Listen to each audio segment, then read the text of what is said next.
Hello everyone and welcome to workshop 1 of 3 about introducing PrEP. My name is India Henry, I work for BHA for Equality and today we are joined by Judy.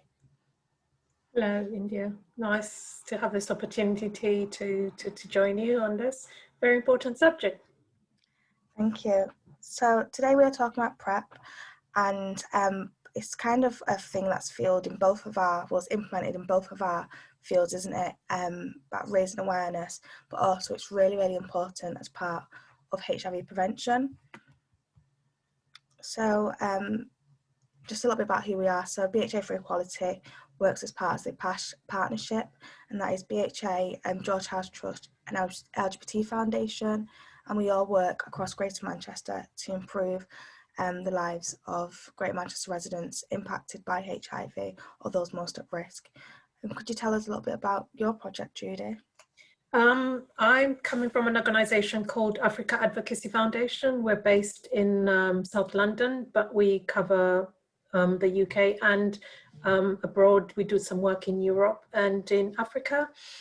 And we fronted a project called PrEP and Prejudice, which was mainly to educate and raise awareness about PrEP in the Black communities in the UK.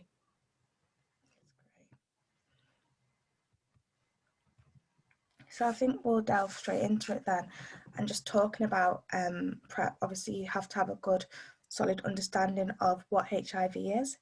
So for those of you who don't know, HIV is typically passed on during unprotected sex. It can also be transmitted through mother to baby, through breastfeeding or through vaginal birth, although this is becoming quite uncommon in the UK, and these are the main routes of transmission. So HIV is often passed on by someone who is living with HIV but is unaware of their HIV diagnosis, or who is not on treatment. And the way HIV is passed on is through the HIV cells, attaches onto our CD4 cells, and our CD4 cells are the cells that kind of help us keep us healthy and fight infections. So as we can see from this image here, is that the HIV would attach onto our CD4 cells. It then begins fusing, and then we go through quite a few stages where the HIV initially will begin to replicate within the blood. And once HIV replicates, it then means that you would have like high levels of HIV, and if left untreated, an individual may become more prone or more susceptible to infections such as colds, flus and other stuff. So it's really important that we test for HIV just to make sure that we're aware of our HIV statuses. And if you are someone who's HIV positive, then treatment in the UK is completely free, and you will be supported by a full clinical team, which usually involves a doctor, a specialist HIV nurse, and often maybe a dietitian or other people to ensure you lead a long and healthy life. And so ways to prevent HIV include using condoms correctly, but also testing regularly, and also testing with new sexual partners, and being able to communicate your sexual wants and needs in a healthy, positive way. So when we talk about PrEP is part of prevention tools, really, isn't it? It's a really key tool, and I think we'll pass over to Judy, who will give us some more information about what PrEP is. Thank you, India. And just like India said, it's a prevention tool, and it's part of other prevention methods or prevention tools that we have, like using a condom, like abstaining, like staying faithful to one partner. So it's in one of those. It's one of those tools as well. And to then give you a bit more clarity in terms of what PrEP is. PrEP is an abbreviation that stands for pre-exposure prophylaxis. Pre meaning before exposure, before you take this medication, before you have sex, and after you have sex. Exposure meaning a chance or situation where your body is exposed to the risk of contracting HIV, and prophylaxis means preventing. It's a treatment to prevent or to an infection. So it's a combination of all those words to just mean it's preventing you from contracting HIV.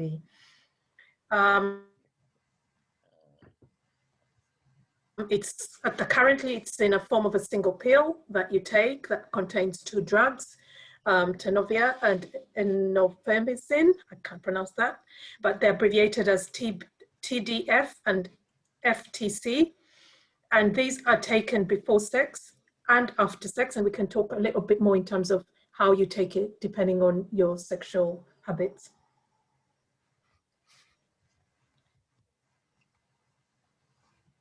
So I think following on what Judy said here, it's really important to talk about, so how does PrEP work? Judy would like to give us a little bit of an overview, and then I can kind of go through some of the images here. Okay, so how PrEP works, you've got to have enough levels of PrEP in your body to stop or to give you those protective levels. And maybe the best way I can start by giving you an example that maybe a lot of you are familiar with. If you come from a country where there's malaria prevalence, before you travel to that country, you're required to take anti-malaria drugs, and PrEP works in the same way. You have to take them before you travel, and depending on which anti-malaria drug you're taking, some of them you take them a week before you actually travel and continue taking a pill while you're there. And when you come back, you continue taking that pill for a number of days after you've returned, and that's giving you the coverage for malaria. Again, if you don't want to get pregnant, you take contraceptive pills. Contraceptive pills, again, are preventing you from getting pregnant, and you take them before and continue taking them so that it covers you and you do not get pregnant. So PrEP works in a similar way, in that when you take PrEP, when you take these drugs, they have to create a level of protection in your body. And this takes time, depending on men and women. So studies have been done, and with the men, you need to take it at least 24 hours before you interact in having sex. For women, the research shows it takes longer to get those protective levels, so you need to take it for at least 7 days before you have unprotected sex. And again, in terms of how it works, once you take it, it creates protective levels that will stop. If it doesn't stop you from contracting HIV, you will get it, but once you do get it, it has created that barrier that the HIV will not affect you, and you will be able to die off, and you will not contract it. So it's key to know that it doesn't stop you it doesn't stop the HIV from getting into your body, but if it does get into your body, this medication protects you from contracting HIV. It kills it off before it replicates. Going back to India's diagram of how HIV replicates in the body, this medication creates a barrier, and that barrier means it cannot affect you. Thank you, Judy. And I really do like your analogy of malaria tablets, because I think that's something that we're all quite familiar with, you know, when we travel or if we were to go back home. That barrier of the malaria tablets and that regime is very similar to PrEP, and I've actually not heard the two comparisons, so thank you for that. And as Judy said, I think with PrEP it's really important that it's taken correctly, depending on your gender, but also the types of sex. And if you were to go to a sexual health clinic and begin taking PrEP, that would be discussed with you, the routine in which you would take PrEP, because it's really, really important to have the PrEP high enough within your body to offer that protection. So who is PrEP for is our next question, and I think this is something that we've all been asking. We know from last year we had the impact trials across NHS, which were successful. However, some communities did not attend the trials due to misconceptions, disbelief, but also lack of awareness. So who is PrEP for? I think, first of all, I'll say PrEP is for anybody who thinks they're at risk of contracting HIV. And this has intersections in it. So I think previously, going back to the PrEP trial, they were people who were eligible, they were groups of people who were eligible. But I think we are moving away from that now that PrEP is available in the NHS to try and make it available to anybody. And the key people are, according to statistics and people who are living with HIV currently, men who have sex with men. It could be transgender populations, people who do transactional sex work, mainly people from Black and minority ethnic groups, and that's purely because of the statistics of people who are living with HIV in the UK currently. And the main two groups of people living with HIV are men who have sex with men and the Black and minority ethnic group, mainly Black Africans. So it's really important that these communities are aware that there is a pill that is free on the NHS that can actually stop them from contracting HIV. And sometimes people will think, why do they want to contract HIV? Why should that pill be available? But I think we have to acknowledge that everybody's situations are different. In some cases, people are not able to negotiate safe sex, even though they're in a relationship. It could be they don't have an immigration status that gives them power in that relationship they're in. It could be they don't have an income and are dependent on another person. It could be cultural norms that you are in a relationship that is polygamous and you have no say in terms of having safe sex within that context. And we're not condemning these things. I think we have to acknowledge that these things are there, and how do we facilitate people to have healthy sexual relationships in these arenas or in these complex lives that we live in, so that we don't have another person contracting HIV in an age where there's a tablet that can stop you from contracting HIV. Of course, and I think you've picked up on a lot of points there, but especially about a lot of people have thought that why people put themselves at risk of HIV and why we're making a drug available that can prevent HIV. But I think prevention is often always better than cure, and obviously, as we know, there is no cure for HIV, there's only treatment. However, if we can prevent people from contracting HIV, then that is a really, really good, suitable method, especially because, you know, as science has advanced and as our knowledge as people evolves and advances, it's really, really important that we talk about these topics that might be uncomfortable, but also to move with the times. And PrEP is an amazing pill that can prevent against HIV, but only HIV. So for people, we can still contract STIs and other things, including unplanned pregnancy. So PrEP is just one tool, but it's about using all these tools together, and that can help us lead a long and healthier life, but also make us more aware of our sexual health needs and our well-being needs as well. I think I'd like to add, just before we go over to the next slide, is that for a long time, PrEP has been known by the men who have sex with men. They've known this, and in other communities, it seems to be a new drug, but in this community, it's been around for long. And because of the promotional materials that have been out, it's always been looked at as a drug that only benefits men who have sex with men. What we have to realize that this is something that can help prevent HIV across various other communities, and we should see how we can adapt that messaging to benefit our communities. And I'm very passionate about trying to make people understand how PrEP can be relevant to them, because if you look at a poster and you think, oh, well, I'm not promiscuous, I don't need PrEP, that's a misconception. If you're in a long distance relationship, for example, and I know in many of our own communities, we have long distance relationships that might be within the UK, might be across back in your country of origin, and you go there once or twice a year and you meet up with sexual partners back in your home country, or if your sexual partner is in a different city. Those are things you have to consider. Yes, I don't refute the fact that people can be faithful, but I think you have to reconsider your personal risk and assess and make a judgment. it could also mean you are in a transactional relationship, and we know these exist because maybe you want status in this country and you don't have it, or you are not employed and you're homeless, and you have to have these kind of transactions to survive. These are things you have to consider.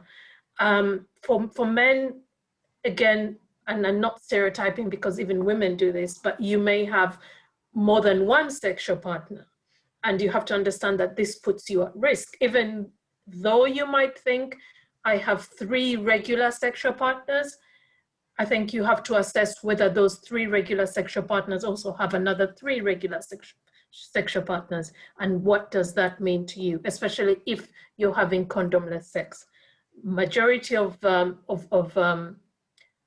transmission, like India mentioned earlier, was unprotected sex. So if you're having unprotected sex, if you're having condomless sex, you are putting yourself at risk. So you have to make an assessment of what that type of risk is to you and whether PrEP would be a good tool to prevent you from contracting HIV. So in your opinion, Judy, how do we reach these people who are not seeing themselves in campaigns or might not think PrEP is for them? I think we still have to do a lot more in terms of targeted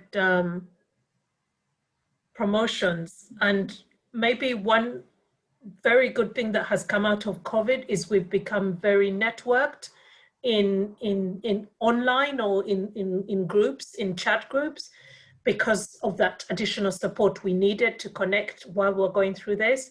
And maybe this is an opportunity for us to capture those connections that have already been established, those networks that have informal networks that we're very good at creating to support ourselves, and actually use those networks to inform people about the risks. Now we are coming out of lockdown, there'll be a lot more engaging with other people. Soon they'll allow us to travel. There'll be all that kind of thing. I would suggest that, first of all, test and make sure you know what your status is. If you know what your status is, you can then manage your sexual health from that point on. Whether it's a negative result and you make sure you keep it negative by either using a condom, abstaining, staying faithful, and have these conversations with your partners. Or if it is a positive reactive test, go and seek medication and help. And there's a lot of help. India's organization is supporting lots of people living really well with HIV. So it's worth really knowing what your HIV status is initially, and then manage it going forward. If you need PrEP, it's free, it's there and accessible in your local sexual health clinic, or you can go onto the National AIDS Trust website, look up where there is PrEP being distributed, look for your local clinic, and you can access it. Of course. And I think it's about, as well, overcoming those barriers and those stigmas that we once had surrounding people living with HIV. And we had a lot of misconceptions due to the mistreatment of people living with HIV back in the early 80s and even before that. But I think it's really important that we all remember and we kind of reinstill that good knowledge. And when I say good knowledge, I'm talking about knowledge that is true and effective, and not some old wives' tales or things around modern medicine. Because I know from my own personal and professional opinion that when I've spoken to people about PrEP, they all sit there and say, well, HIV is not real because it's just a man-made thing. And, you know, you go to those clinics and, you know, you go in there, you're healthy, and you come out and you've got 2 weeks left to live. And this is not true at all. And I think we really need to start relishing that trust back into medicine and just having that faith in practitioners and people who work in these fields, because PrEP is a pill that can potentially save someone's life. Because as we know, if you're living with HIV undiagnosed, then you could get seriously ill. And although AIDS is not as common in the UK, we refer to it as latent HIV. That then means that you may have, you'll get one, very poorly, but also that your treatment options are then reduced. So because you've got latent HIV, you're not able to pick from a wide range of treatments, and you've only got a handful of options there. But if you are someone who is testing regularly, using PrEP, then the likelihood of you contracting HIV which has been statistically proven, is reduced dramatically. And this has been trialled across loads and loads of countries. And I remember when I first came into sexual health and I was sat in a meeting, and there was lots and lots of people talking about PrEP, and it'd been trialled across loads of countries, but it was kind of last to come to the UK because there was a lot of uncertainty about how it would be managed and how people would access it. And one of the comments I heard was that, well, people are going to start kind of being more promiscuous, and they're going to start having riskier sex. Well, I thought, well, if these people are having condom sex anyway, then they're deemed most at risk as it is. If they have multiple partners, they're already most at risk. But one of the best things with prevention is giving people the tools and the choice to decide, but also giving them that knowledge. And knowledge is a privilege. I think by different communities having the same level of knowledge around PrEP and other HIV prevention tools, then we can actually helpfully eradicate HIV within a generation.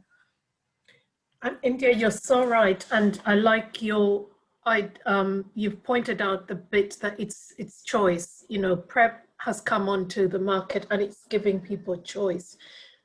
We can't emphasize as much the importance of looking at the choices you have and making an informed decision.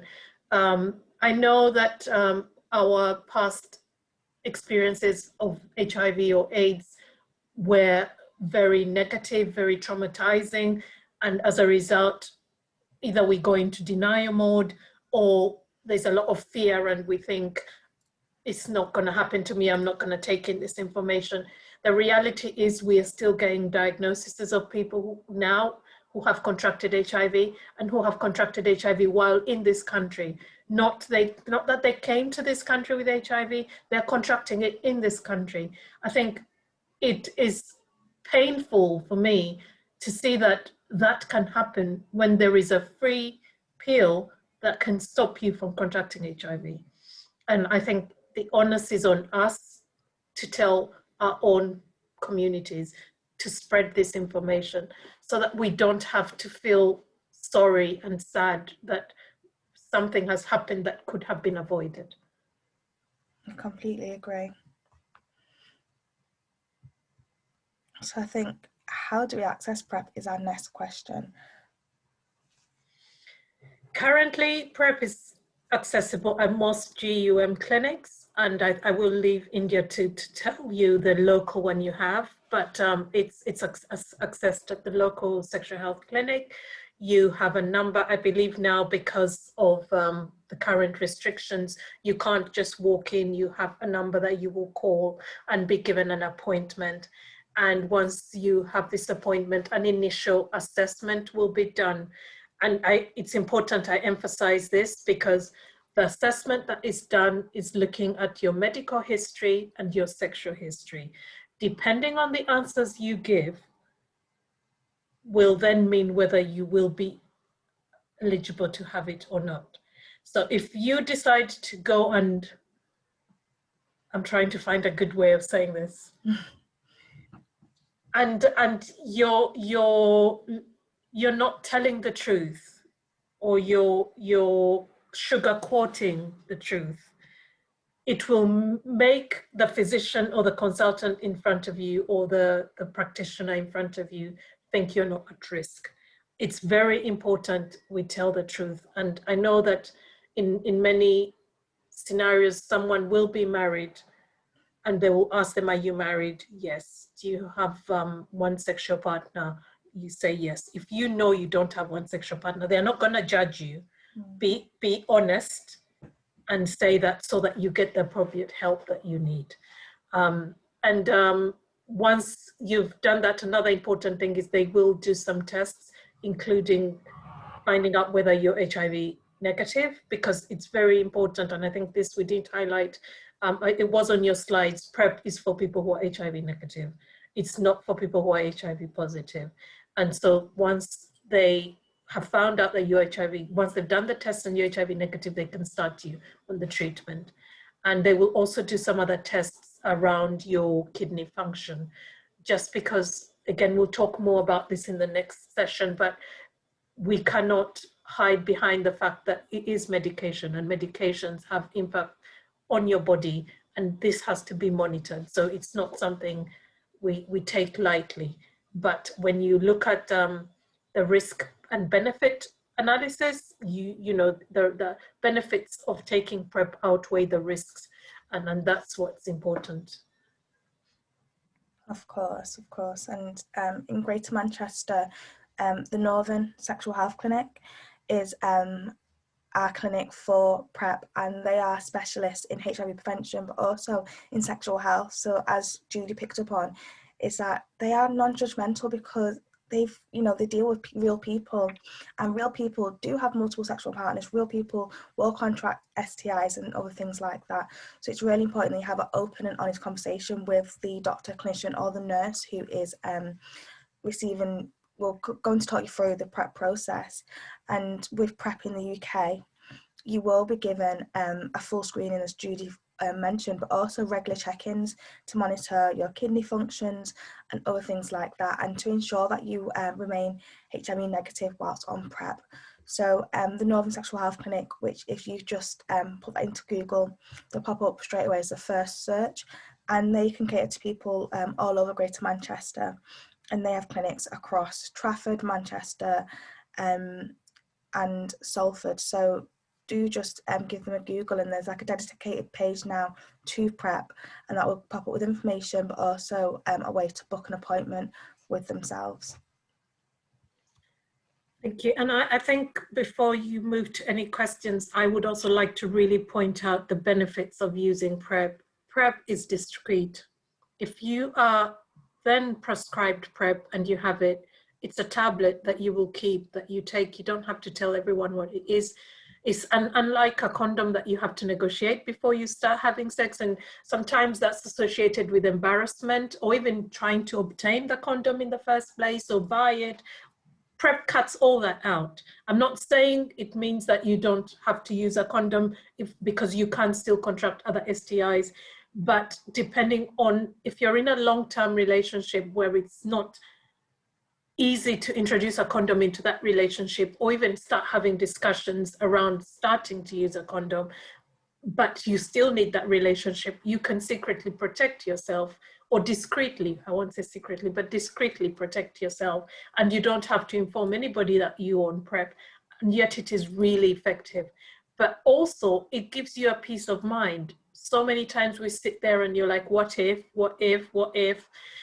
PrEP takes all of that away, and it gives you a peace of mind. It puts you in control so that you can then manage your health, and takes all this stigma and embarrassment, like I said, about trying to negotiate or obtain a condom or a femidom, because we're very, very conditioned to talk about condoms, but there's femidoms as well. Yeah. So, you know, it's really something that can help you enjoy your sexual experience without worrying about what else. Yeah, I think that's a really nice point, and I think essentially what I've taken from what you said there, Judy, is that PrEP essentially is an empowerment tool, isn't it? Because as you've mentioned, there's no need to kind of negotiate condom usage or to negotiate other wants, because if you know you're on PrEP, you know that you're protected against HIV, which is one of a few STIs that is preventable. Also, is there's no cure, there's only treatment for HIV. So it's really I think really empowering for some people. I feel like, especially as a woman, you know, that PrEP's made available and ready for me to use, and that's quite empowering. I think that's something I definitely will take away from this session and pass on to individuals and even family members as well, because it's just a really, really powerful tool, and it's choice as well. Just because you access PrEP doesn't mean you have to stay on PrEP. You can exit and come back on as and when you want and please, and that's really important. One key thing is that I think we're going into this phase of trying to normalize PrEP, as we are so comfortable with a contraceptive pill. Imagine days when we didn't have the contraceptive pill, and you couldn't dictate when, apart from natural birth control methods, you were not definite as to when you would get pregnant, or if you didn't want to get pregnant, and there was all that, you know, cloud over your sexual experience.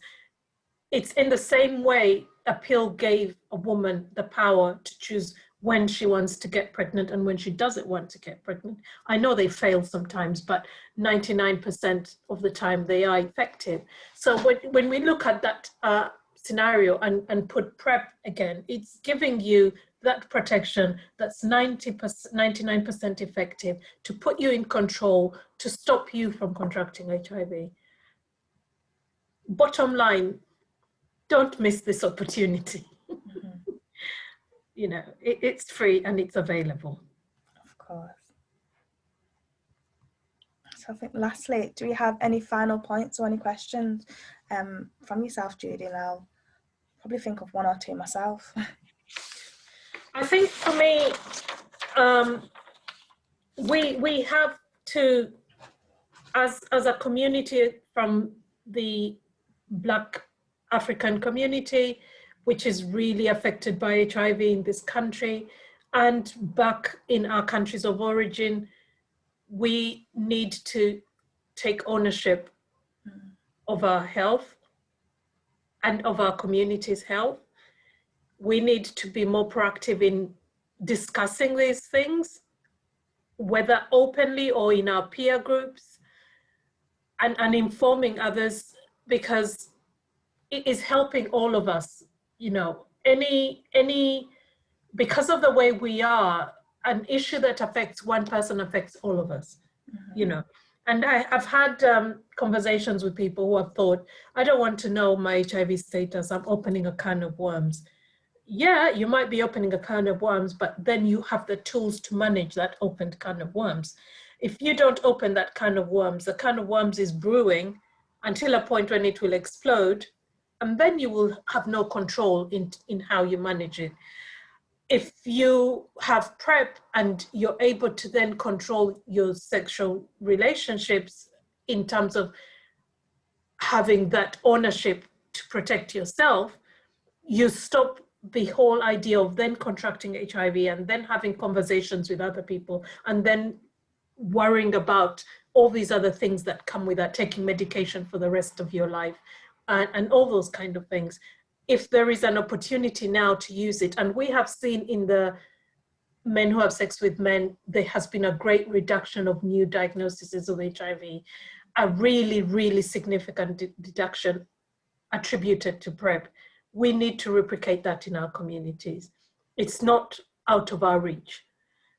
And I think we really need to take this up. And PrEP is available even in African countries. A lot of studies, we'll go into this in the next session, have been done in African countries. So, you know, we've had a lot of mistrust because of COVID around different things that come up and how soon they come up and whether they've been trialed. PrEP has been around, it's been trialed, it's safe, and it's very effective. So please let us, at least the bare minimum is go and read up about PrEP. Mm-hmm. Educate yourself. You may not need it today, and we're not saying everybody needs PrEP, but know that when you do need it, it's there. When someone confides in you, you know that you can tell them about PrEP. When your knowledge about PrEP, you can identify and self-assess your risk and take adequate precaution. Of course.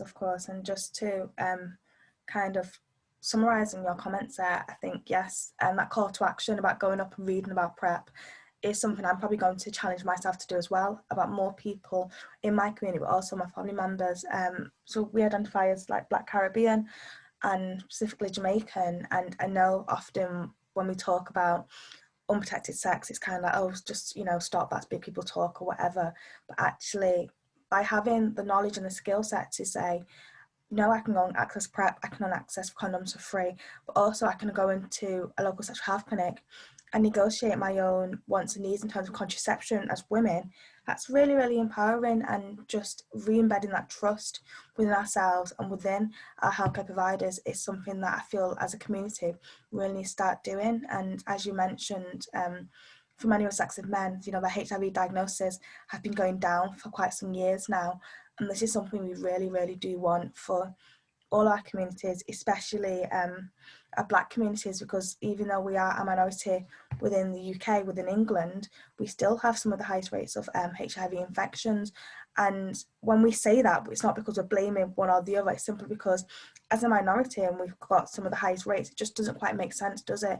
So by equipping ourselves and by calling our friends and family to action regarding safer sex, we can help ourselves and also start to see some of the health improvements that we've seen within the gay community, within the MSM community, reflect into our own communities, because once we have that shared knowledge across our communities, we can surely eradicate HIV, or even just start to see a reduction in diagnoses, but also an improvement within our knowledge and skill sets.